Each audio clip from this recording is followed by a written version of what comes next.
नमस्कार, मानस Mishra, world news India में आप सभी का बहुत बहुत स्वागत करता हूं। डीआईजी वर्सेज न्यायपालिका के जज और 5 लाख वर्सेज 15 करोड़।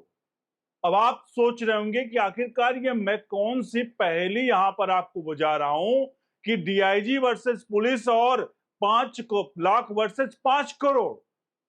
जी हां, मैं आपको बता रहा हूं यहां पर हिंदुस्तान में जो जज साहब कुर्सी पर बैठते हैं और कहते हैं सभी नागरिकों के लिए समान न्याय संहिता है, समानता है सभी नागरिकों में, लेकिन वहीं एक डीआईजी जब पकड़ा जाता है तो उसके साथ क्या होता है, सीबीआई ने उसको ऑफिस से, उसके दफ्तर से उठाया है। और दूसरी तरफ एक जज साहब यशवंत वर्मा, जो कि अपनी कुर्सी पर बैठे बैठे ये सब कुछ उनके घर के परमिसेस में होता है, और जब पूरा मामला सामने आता है उसके बावजूद उनको मिलता क्या है, सिर्फ ट्रांसफर। सीआईबी, सीडी, डीबीडी कोई भी नहीं सामने इधर उधर। यहां तक कि भारत के प्रधानमंत्री, उपराष्ट्रपति तक भी एकदम फेल हो चुके हैं एक न्यायपालिका के एक व्यक्ति को हटाने के लिए, जिसको घर से कहीं ना कहीं तथाकथित तरीके से जांच रिपोर्ट से लेकर सब कुछ आ गई। पूरे प्रकरण को दिखाऊंगा, अनुरोध करूंगा आप इस पूरे प्रकरण पर अपनी राय प्रतिक्रिया जरूर दीजिएगा और वीडियो को लाइक शेयर जरूर करेगा, क्योंकि आपकी यहां पर प्रतिक्रिया और इस वीडियो को लाइक करने का मतलब है कि आपकी सहमति है इस पूरे प्रकरण पर। बढ़ते हैं पूरी खबर की तरफ। हम सबसे पहले आते हैं आज के प्रकरण पर, क्योंकि आज का प्रकरण बहुत अहम है। मामला है पंजाब का।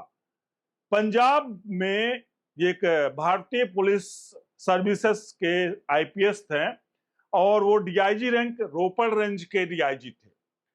उनका नाम है हरचरण सिंह भुल्लर। हरचरण सिंह भुल्लर को रिश्वत लेते हुए रंगे हाथों पकड़ा जाता है। कहानी कुछ होती है, एक स्टेप कारोबारी थे, वो आरोप लगाते हैं कि मुझसे डीआईजी साहब रिश्वत मांग रहे हैं, भुल्लर साहब ये। अब ये बात सीबीआई तक जाती है। सीबीआई पूरा घटनाक्रम को रचती है और मोहाली से इनको गिरफ्तार किया जाता है।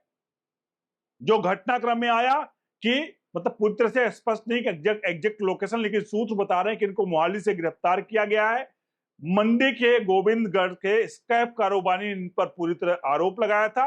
उसके बाद इनको रिश्वत लेते हुए रंगे हाथों पकड़ा गया।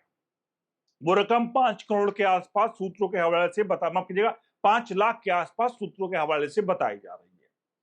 तो 5 लाख का रिश्वत के लिए इनको गिरफ्तार कर लिया गया सीबीआई के द्वारा, और अब जल्दी बुल्लर को साहब को जल्दी कोर्ट में पेश करके, इनको स्पेशल कोर्ट में पेश करके रिमांड ली जाएगी।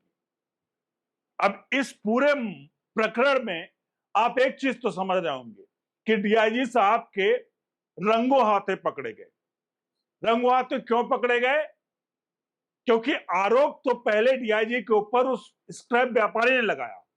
स्क्रैप व्यापारी के कहने पर उनके खिलाफ यह पूरा षड्यंत्र रचा गया। षड्यंत्र इसलिए कि उनको फंसाया जाए, एक तरह से एक प्लानिंग रची गई। षड्यंत्र माफ कीजिएगा, षड्यंत्र नहीं, एक प्लानिंग रची गई सीबीआई के द्वारा और उनको रंगे हाथों गिरफ्तार किया गया। अब हम आते हैं सीधे अपने मुद्दे पर, दूसरे मुद्दे पर, जो मुद्दा है हमारे देश की न्यायपालिका का, जहां पर जस्टिस यशवंत वर्मा के घर से उनके आउटर हाउस में तथा कथित 15 करोड़ रुपए, रकम एग्जैक्ट नहीं पता, लेकिन 5 लाख रुपए जो सूत्रों के हवाले बताई जा रही कि डीआईजी भुल्लर के यहां से मिले हैं, रंगे हाथों पकड़े गए हैं, उससे तो बहुत ज्यादा यार, कितना ज्यादा है आप समझ सकते हैं।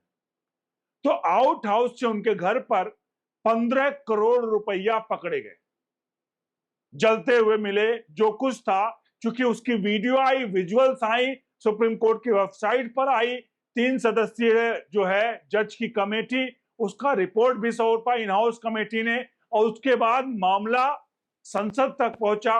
उपराष्ट्रपति जगदीप धनखड़ ने कई बार इस न्यायपालिका के खिलाफ बोला, और हुआ क्या आखिर में हुआ, जिसने आवाज उठाई, यानी कि उपराष्ट्रपति जगदीप धनखड़, जिन्होंने आवाज उठाई, वही जगदीप धनखड़ आज उपराष्ट्रपति के पद पर नहीं है।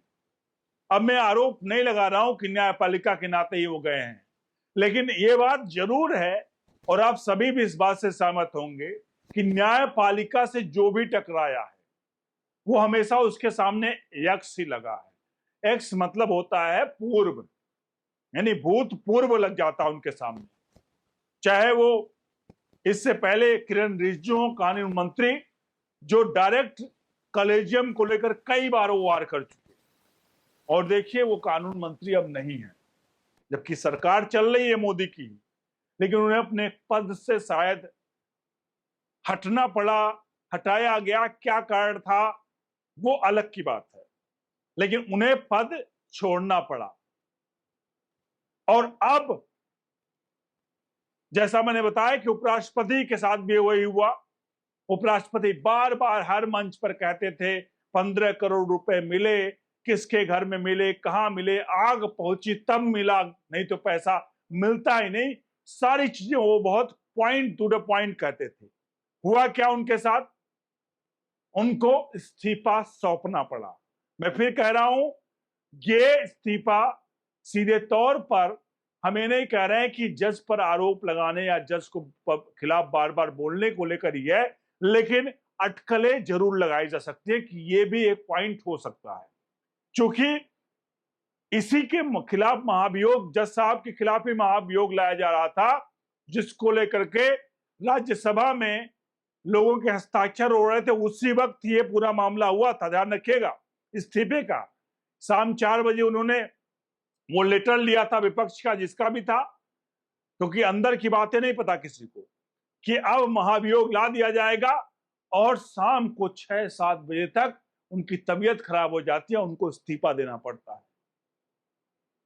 तो ये आपके सामने हमारे न्यायपालिका का जो मापदंड है वो समझिए। हमारे देश में जो बात करते हैं कि समानता का अधिकार हर नागरिक के लिए, तो अगर जीने का समानता का अधिकार हर नागरिक के लिए है, तो सबके लिए, अगर आप इस बात से सहमत हैं तो जरूर वीडियो को एक बार लाइक करिए, शेयर करिए, कम से कम अपने 5 हित मित्रों तक पहुंचा दीजिएगा कि अगर आप इस बात से सहमत हैं कि अगर सबको जीने का समान अधिकार है, तो अगर कोई अपराधी है तो उसको सभी को समान सजा मिलनी चाहिए। कोई माननीय बन करके छूट नहीं ले सकता है। किसी के घर 5 लाख मिले, उसको तुरंत उठाकर जेल में डाल दिया जा रहा है, और किसी के घर 15 करोड़ रुपए बरामद हुए, उससे पूछताछ भी ढंग से नहीं हो रही है, और वो चुपचाप आराम से अपनी नौकरी पर अभी भी कायम है। और यहां बेचारे को, मैं बेचारा इसलिए कह रहा हूं, उस परिप्रेक्ष्य में बेचारा कह रहा हूं जहां एक व्यक्ति 15 करोड़ के आरोप में इस वक्त बाहर है। अब इस पूरे प्रकरण पर आप सभी की चाहेंगे राय प्रक्रिया, और बताइए आखिरकार मैंने जो लिखा ना कि न्यायपालिका का ये है असली सच, जहां न्यायपालिका लोगों को न्याय देता है, लेकिन अपने ही घर में न्याय के लिए कतई भी कहें, अपने इंटरनल ही अगर न्याय की बात की जाए तो क्या हो रहा है आप सब जानते हैं। बने रहे न्यूज इंडिया के साथ। बहुत बहुत धन्यवाद।